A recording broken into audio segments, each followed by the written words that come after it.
After watching this video, you'll get a clear view of what you can do in Cannes. You'll see everything organized into categories: strolls, night strolls, activities, beaches, markets, churches, museums, parks, viewpoints.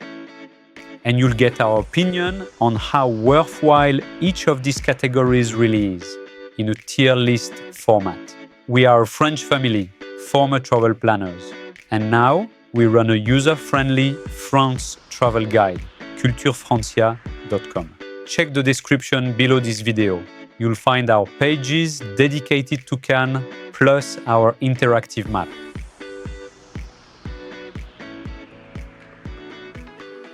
First, a quick map overview. Cannes is right on the French Riviera, sitting along the sea, in the bay that shares its name. The city's got around 75,000 people. It's actually pretty big overall, but the interesting part, the one you'll want to explore, is totally walkable, about 3 kilometers across. Now the strolls. The most iconic spot in Cannes is La Croisette. It's basically split into two parts. One side is the La Croisette Boulevard. It's lined with some grand Belle Époque hotels, and there are all those fancy luxury stores, clothes, jewelry, you name it. And on the other side of the boulevard, you've got the seafront promenade, also called La Croisette. It's running along Cannes' main beach. It's completely pedestrian and it's slightly elevated. Next, Cannes city center. And the most interesting part is the western area. It's like one big lively square, with terraces, bars and restaurants on one side, and there is Cannes' main port on the other. Behind this square, there is Rue Menadier, a famous old popular street. Then there is the main street, Rue d'Antibes, which cuts the center from west to east. It's mostly a chic shopping street, where you can find different types of shops. Next, the convention center that hosts the Cannes Film Festival. Around the building, you've got the Walk of Fame, with movie stars' handprints on the ground.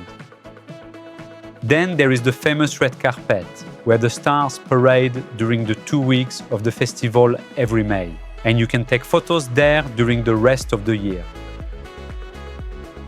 Next, Le Suquet, the old town of Cannes. It's on the west side, sitting on a small hill about 40 meters high. Here, you'll feel a totally different vibe. Narrow, sloping old streets. And at the top, there is the main church and a small square. The well-known street up there is Rue Saint-Antoine, a charming cobblestone lane typical of old towns. If you want more areas to stroll around, head west, where you'll find the Promenade Ibère, another seaside walkway along the beach. And just before that, there is the main port pier, where you can walk all the way to the lighthouse. On the opposite side, to the east of the city, there is another seafront path that follows the beach. Walking around during the day, that goes in letter A. Cannes is actually not really known for that. It's even a bit underrated by French people in general, because it's often only associated with its bling-bling vibe. But between La Croisette, the city center, and the old town, it's really nice to walk around there. Now, the night strolls. If you feel like going for a walk at night, there are some nice spots. A few of them we already mentioned. But at night, the vibe is quite different. Best enjoyed in summer, because the rest of the year it can get a bit chilly. There is the Boulevard de la Croisette, which on some summer evenings becomes fully pedestrian. And the other part of the Croisette, the seafront side, is especially nice at night. And the whole city center of Cannes gets super lively on summer nights, with lots of people around, and terraces full at bars and restaurants. Walking around at night in summer, that goes in letter A. You can really feel the summer night vibe of the French Riviera, with La Croisette and the city center being lively. Now the activities. There is quite a lot you can do in Cannes. Walking tours, food tours, bike tours, and more. We've got a dedicated page on our website where you'll find the full list, with some provider recommendations for each. The link is in the description. Since Cannes is right by the sea, there are also water activities, like boat tours. And we've also got a separate page for those. The link is in the description. For tours, that goes in letter A+. Between what you can do in the city and also the water activities, you have quite a lot of experiences to enjoy. Now, the beaches. The 5 beaches in Cannes all have fine sand. They are a mix of public and private parts. The private ones are beach resorts where you can rent a lounge chair, a towel, and order drinks, snacks, or even meals. And their opening days and service hours vary depending on the season. The main beach is La Croisette Beach. It's mostly private, with several beach clubs lined up along the central part. The west end, called Massé, is public. And the east end, called Zamenhof, is also public. Next, to the west, there is Midi Beach. It's quite long and not very wide. It's mostly public, with a few beach clubs here and there. On the other side, to the east, there are 3 beaches. Bijou Beach, mostly public, with 1 or 2 beach clubs. Next, Palm Beach. It's the shortest and it's split into 2 parts, 1 public and 1 private. And finally, the easternmost one, Gazanière Beach, which is completely public. For the beaches, it goes to be a great B, especially for a city this size. Now, during high season, it gets really crowded. La Croisette Beach is the busiest one, and it's more about the beach clubs there. If you want something a bit less busy, you can check out the other ones. Now the food and craft markets. There is a big covered food market in Cannes, the Fortville Market. It's inside a large hall. It's quite well known, fairly big, and full of all kinds of fresh produce. There is also a small outdoor section, just a few dozen meters away. On Mondays, the indoor part turns into a craft market. And on weekends, it's the outdoor section that becomes a craft market. For the market that goes in B, the food market is nice and lively, and the outdoor craft market is worth checking out. Now, the churches. First, the main church, Notre-Dame d'Espérance, located at the top of the old town.